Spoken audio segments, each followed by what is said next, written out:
Why everyone is quitting social media. Over the past 5 years, social media has gone through one of the most dramatic transformations since it began. The platforms that once promised connection, community, and a voice for everyone have devolved into something much more harmful. And it's all for advertising. Like, I just want to scroll through Facebook or Instagram and see posts that my friends have made. I don't want to see like all this other garbage that's for it. Like, I don't want reels on my Instagram feed. I don't want reels on my Facebook feed. I don't want to see like other pages stuff to try and get me to engage or rage bait or, news articles of people that have died recently. Like, I don't want to see that. This is like a casual time sink for me. And it's just crazy how much it's gone off the rails. Viral stunts, immature pranks, choreographed dances, also heightened levels of anxiety, depression, and the disruption of the very fabric of society. I want to explore why social media has gotten so much worse recently, and the quiet but growing rebellion against it that has the very architects of the system on edge.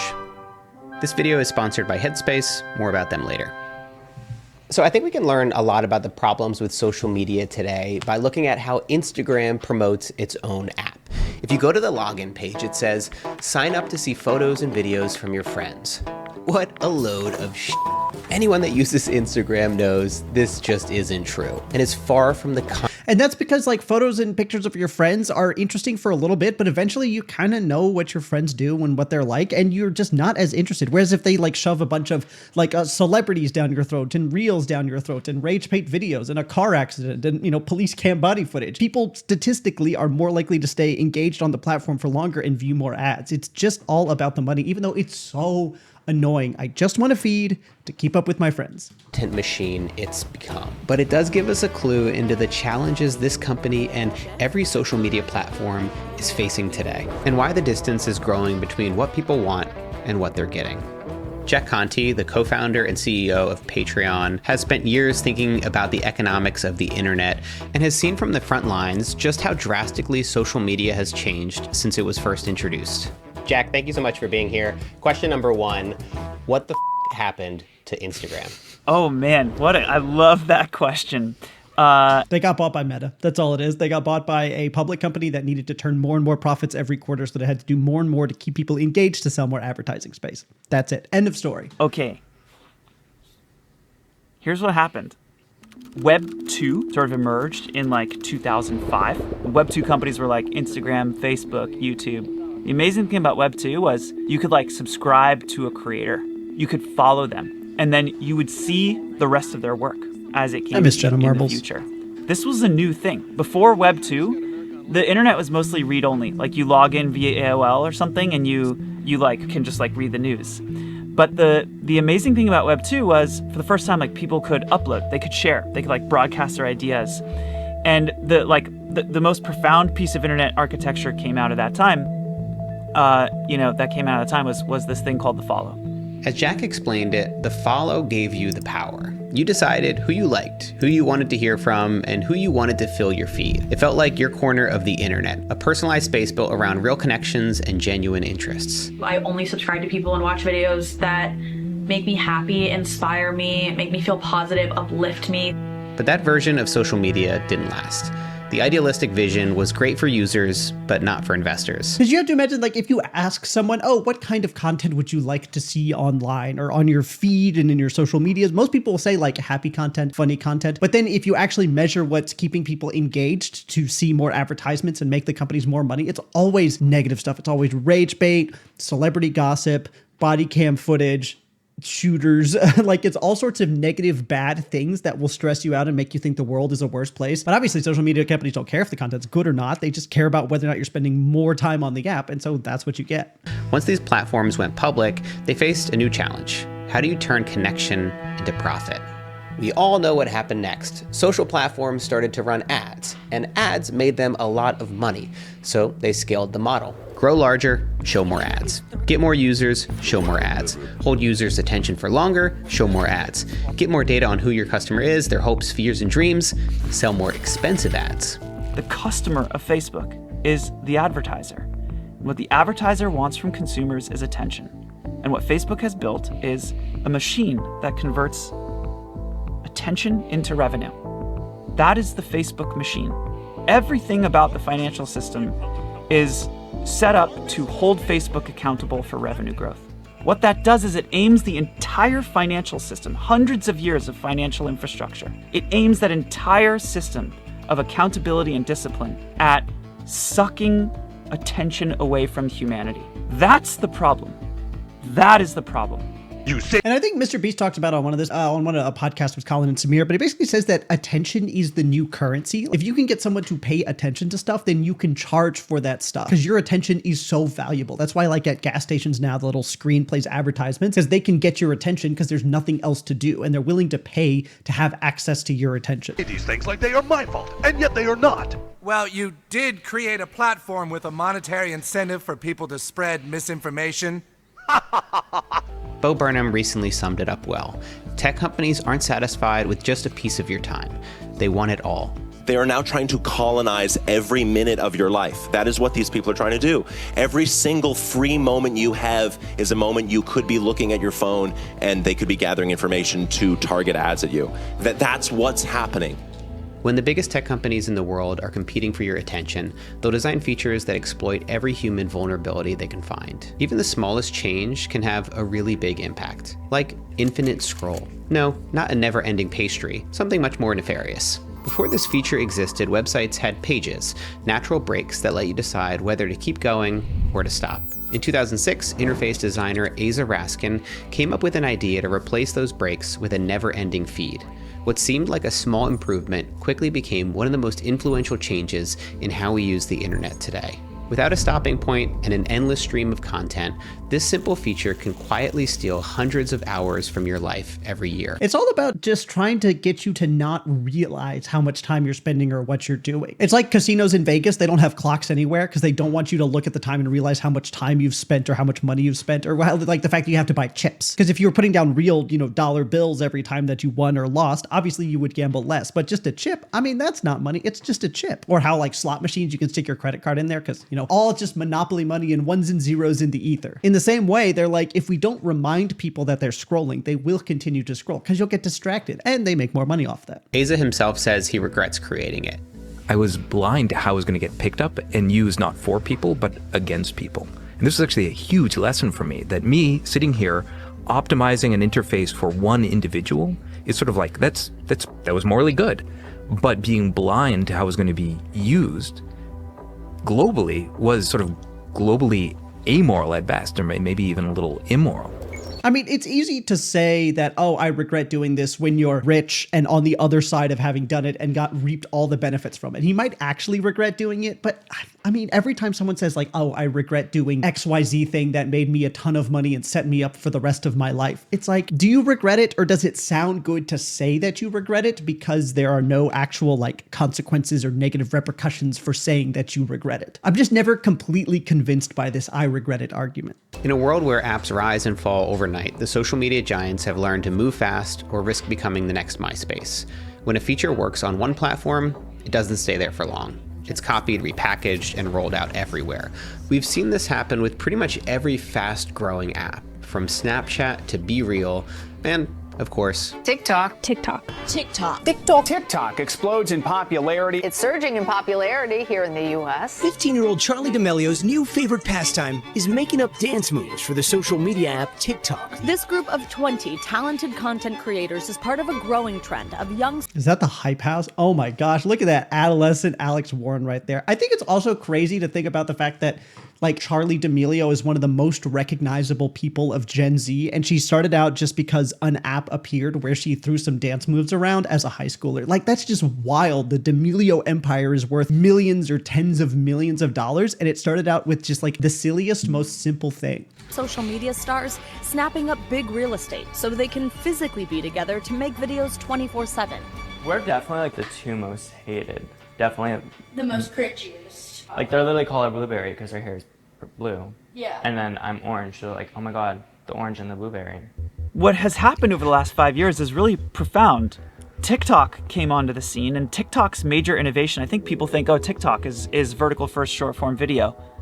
But that's not TikTok's major innovation. I think that's a red herring. What TikTok did that was truly different and innovative was TikTok said, oh, you know these concepts of feeds that people are using where you have your followers and you scroll through a feed and you see people you follow? TikTok said, forget about following. We're going to rebuild your feed from scratch based on who we think you're going to like. Not who you've chosen to follow, but what the platform thinks you will spend time on. And we're gonna optimize it for time spent. And I feel like that's a lot more difficult said than done, because I feel like every social media app wants to do that. They want to be able to just optimize their own, like you don't have to pick a single thing. We just show you the next thing that you want to see. But like Facebook's terrible at it. Every time I scroll Facebook, I read for a couple minutes and I'm like, I don't actually enjoy this, and I leave. Same thing with like Instagram Reels and YouTube Shorts, and actually YouTube's just regular long form recommendations. It's like most of the time I don't see something that I'm interested in. It's only TikTok that's consistently able to recommend me videos that I actually enjoy. And I don't know how they do it, but it's phenomenally good at it, and just nobody else seems to be able to copy that. While TikTok didn't invent the algorithmic feed, they did crack the code on virality. For years, your feed was shaped by who you chose to follow. TikTok removed that control entirely, replacing it with a feed that didn't care about your social graph. Instead, every scroll was another data point, teaching the algorithm exactly what you would keep watching. The most successful video I have right now is like at 68 million views right now. I'm sorry, 68 million views? Yeah. It's just me like turning into like a monster. Now, if it had just been TikTok that did that, we all would have just left TikTok and that would have been the end of the story. But the thing is, it worked.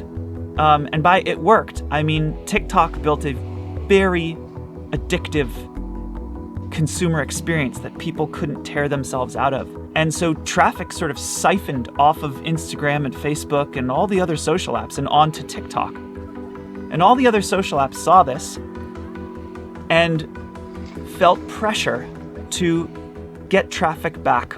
And the way that they did that was by also ditching the follow in their systems and by building for you feeds.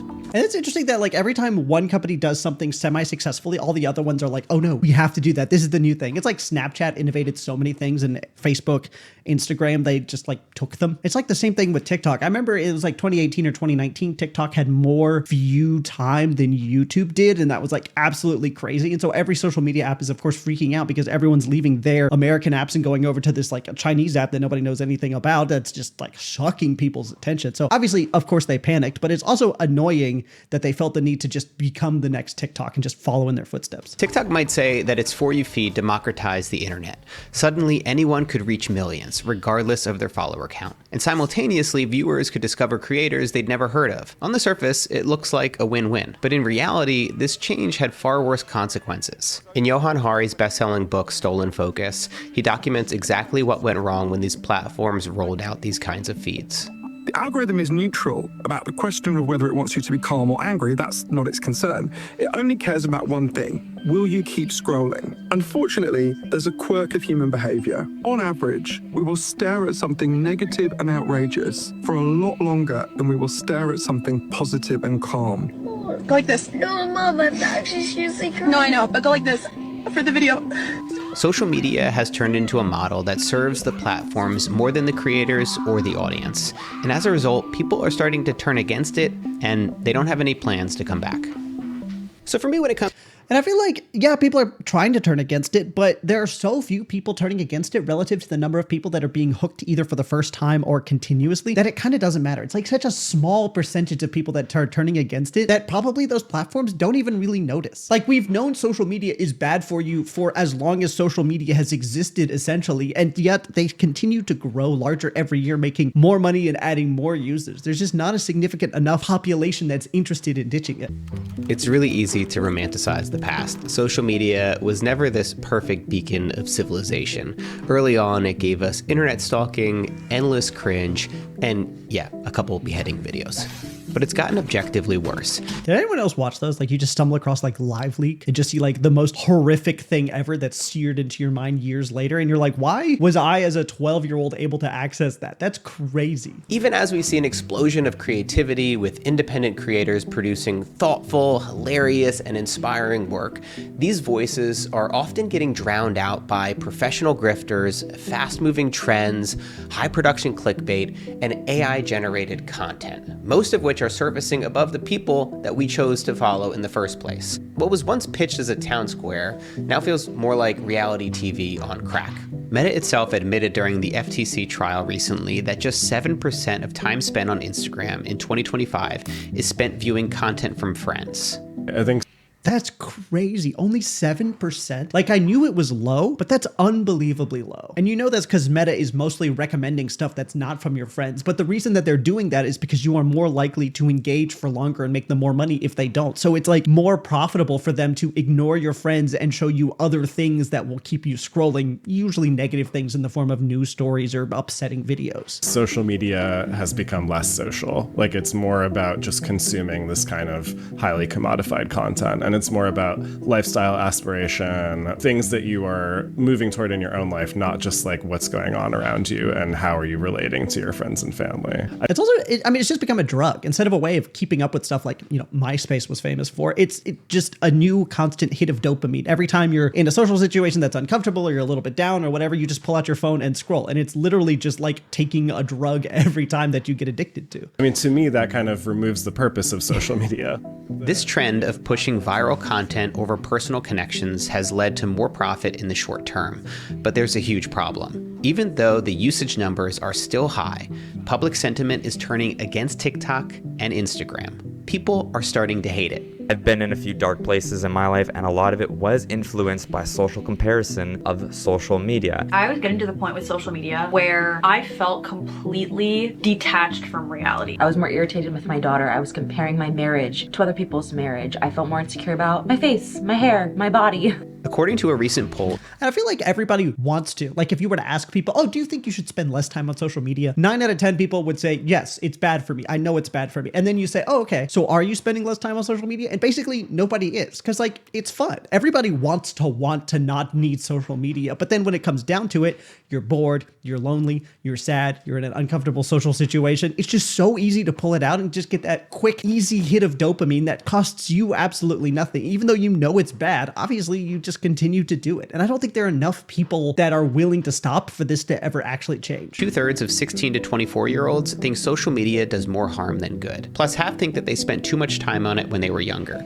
As journalist Gabby Hinsliff wrote, this isn't how someone talks about something they love, but how you look back on a relationship that was in retrospect making you miserable. But I feel like it's the same thing with like fast food or soda. I mean, everyone you ask is like, oh, do we eat too much fast food or soda? Yeah, absolutely. But consumption of those is continuing to go up. I mean, more so fast food. Soda, I guess, is coming down a little bit. It's being replaced by probiotic drinks. But in general, the unhealthy amount of food that Americans eat is continuing to go up. Even though everyone knows it's unhealthy, they're just not willing to make the changes required to actually stop doing that. And I think it's the same thing with social media. Yeah, everyone knows it's bad and everyone would love to not want it or to spend less time on it. But then when it comes down to it, it's just so easy to get sucked back into it. There's a fundamental mismatch between the way our brains are wired and this behavior of exposing yourself to stimuli with intermittent rewards throughout all of your waking hours. So it's one thing to spend a couple hours at the slot machine in Las Vegas, but if you bring a slot machine with you and you pull that handle all day long from when you wake up to when you go to bed, we're not wired from it. It short circuits the brain, and we're starting to find that it has actual cognitive consequences, one of them being this sort of pervasive background hum of anxiety. I don't understand how the current model even works. Like, it doesn't make sense to me because I speak to very few people that say, oh, I love Instagram. Oh, it's a joy. I open up Instagram every day and just like, it's a blast scrolling through. How does this all work? Like, why are people using these platforms if they're making them miserable? There is a difference between what we value and what we attend to. That is the core of the pain we're feeling, is that we will pay attention to lots of things that aren't important to us. That is disgusting. Unrelated to what he's saying, this is nasty. Don't bring our lives meaning and joy, that don't better us over the long term, that don't enable and help our brains and psyches and make us feel good and strong and better. We'll pay attention to all kinds of shit that is not good for us. I know what the fuck is going on. I work at Patreon. I work at a tech company. I've seen these systems from the inside. I personally had to set a time limit on Instagram on my phone to stop myself from going. I had to set a 10-minute time limit. And I do that now. And I don't give myself more than 10 minutes. Like, I had to draw a hard line because these systems are so powerful. It's like so easy to get in and so hard to get out of. Like, you could scroll for half an hour on TikTok and not even know it's been half an hour. It's so easy to start doing it, and then it is basically impossible to stop doing, which is obviously exactly how it's designed that way. When I did my first social media detox back in 2018, I quit all the apps for 30 days. At the time, this was still considered pretty new, if not socially unacceptable. You really felt like you were going to miss out on what your friends were up to. It's different now. Now you're only missing out on some viral trends and a quick hit of dopamine. Digital detoxes and social media cleanses aren't fringe anymore. They're everywhere. Minimalist phones and dumb apps are getting more and more popular. Concerts and venues are asking people to put their phones in bags or cover their cameras with stickers to encourage people to be more present. Put your phones away. In real life, organizations and groups like the Offline Club are popping up everywhere, encouraging people to ditch their phones and meet in person. And a lot more people, myself included, are going one step further and deleting these apps outright. I want to get my life back, and I feel like the only way to do this is to break up with the internet. I've decided to basically quit social media. No Instagram, no TikTok, no Twitter, nothing. I don't have social media. I'm better than you. I'm frolicking in the woods, scavenging ingredients to make my life whole. The growing pushback and the rising dissatisfaction among users is a serious problem for social platforms. None of them want people to dislike or regret their experience, but they can't help themselves. They're caught between satisfying users and generating profit. And within a system built for endless growth, their choice is always going to be for the latter. The one thing that might stop them is if this pushback grows enough to hurt their bottom line. I don't think the pushback's grown that much, though. Like, the more I see people who are quitting social media, don't get me wrong, I'm happy for them. I, for the most part, have quit social media. I use like YouTube and occasionally TikTok, but for the most part, I'm more of a Reddit Andy. But I think it's almost more popular to say that you're not using social media anymore than it is to actually not use social media anymore. I don't think there are enough people that are actually doing this that it's going to make a difference. Yeah, like TikTok's monthly active users have just continued to go up. There's not any kind of a meaningful trend of people that are able to be vocal enough to actually have an impact on their numbers. So of course they're not going to change because they're not losing money. They're only going up. The only social media app that encouraged people to actually be more authentic was Be Real, and that's not even really active anymore. And there are social media apps, by the way, that specifically are catered towards people who aren't interested in algorithms and are only interested in keeping up with their friends. I think the biggest one is this company called Vero, which is a social media app, ads and algorithms not included. It's an ad-free, algorithm-free social media app where you just scroll basically your timeline chronologically. And probably you've never heard of this because it's not popular, because it's not catchy, it's not engaging, it doesn't make money, and so nobody actually cares about it because these algorithms are really good at what they do, which is keeping your attention for longer. It's already part of the public consciousness and the public conversation. So it seems to me that we're in this pivotal moment for humans right now. If I really step back, I actually have a lot of hope. And I have hope because humanity's only been trying to figure this out for 2 decades. Like, the internet is brand new, and it's pervasive and dramatic, and it represents a massive change for human communication and organization. It's gonna take humans a little while to figure that out. Yeah, I'm glad Jack's an optimist about this. I'm not as convinced that this is going to happen because for every person that's interested in trying to change this and make it better and get away from companies that are trying to monopolize your time and attention, those companies are spending hundreds of billions of dollars to try and make sure that doesn't happen. Even if you quit, as long as they can keep the 99% of other people around you from quitting, they don't care if you do. It's all a game of statistics where they make billions in profit. Thanks for watching.